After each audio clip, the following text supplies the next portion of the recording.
এই দৃশ্য গতরাতে ইরানের রাজধানী তেহরানের। ট্রাম্প যখন যুদ্ধবিরতির কথা বলছেন, তখন আমেরিকার সবচেয়ে কাছের বন্ধু ইসরায়েল তেহরানে একের পর এক হামলা করেই যাচ্ছে। মুখে শান্তির কথা বললেও আমেরিকা যুদ্ধে এভাবেই মদদ দিয়ে চলছে। ইরান ইসরায়েলের ১২ দিনের যুদ্ধে ঠিক সেটিই ঘটল।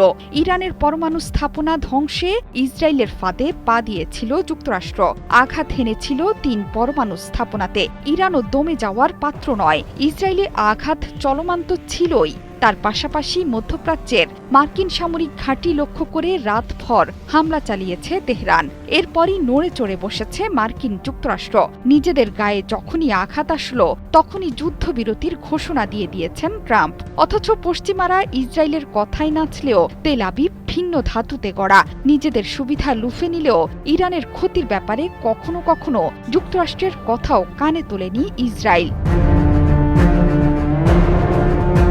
ট্রাম্পের যুদ্ধবিরতির ঘোষণার পরেও মঙ্গলবার ভোর থেকে তেহরানের দিকে মিসাইল হামলা চালাতে শুরু করে ইসরায়েল। এর আগেই আকাশ প্রতিরক্ষা ব্যবস্থা সচল করে রেখেছিল তেহরান। ইসরায়েল থেকে তেহরানের বিভিন্ন স্থানে একের পর এক মিসাইল আঘাত করতে থাকে। সেখানকার মধ্যাঞ্চলে কালো ধোঁয়ার কুণ্ডলী উঠতে দেখা গেছে। মেহরান আর ডিস্ট্রিক্ট ৬ এলাকার বাসিন্দাদের নিরাপদ জায়গায় সরে যেতে নির্দেশনা দিয়েছিল ইসরায়েলের সামরিক বাহিনী। এরপরই আসে তেহরানে হামলার খবর। এছাড়া তেহরানের ডিস্ট্রিক্ট ৭ এলাকার বাসিন্দাদেরও সরে যাওয়ার নির্দেশনা দিয়েছে ইসরায়েলি সামরিক বাহিনী।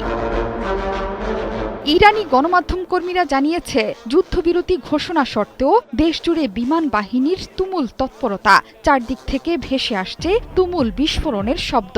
এর আগে অবশ্য যুদ্ধবিরতির ঘোষণা দিতে গিয়ে মার্কিন প্রেসিডেন্ট শর্তও বেঁধে দেন। তিনি বলেছেন, ইরানের যুদ্ধবিরতি শুরুর ১২ ঘণ্টা পর ইসরায়েল যুদ্ধবিরতি শুরু করবে। এর অর্থ হল ২৪ ঘণ্টার মধ্যে যুদ্ধ সমাপ্তির আনুষ্ঠানিক ঘোষণা। এর মধ্যে যুদ্ধবিরতি শুরুর ঘোষণাও দিয়ে ফেলেছে ইরান। তেহরান সবসময় বলেছে, তারা যুদ্ধ চায় না, কিন্তু আঘাত আসলে তার জবাব দেবে দেশটি। এর আগে সোমবারও ইরানের বিভিন্ন লক্ষ্যবস্তুতে আঘাত করেছে ইসরায়েলি সেনাবাহিনী। সামাজিক মাধ্যমে দেয়া বার্তায় প্রতিরক্ষা বাহিনী জানিয়েছে, ইসরায়েলি বিমান বাহিনীর ৫০টিরও বেশি যুদ্ধ বিমান তেহরানের সামরিক লক্ষ্যবস্তুতে আঘাত হেনেছে।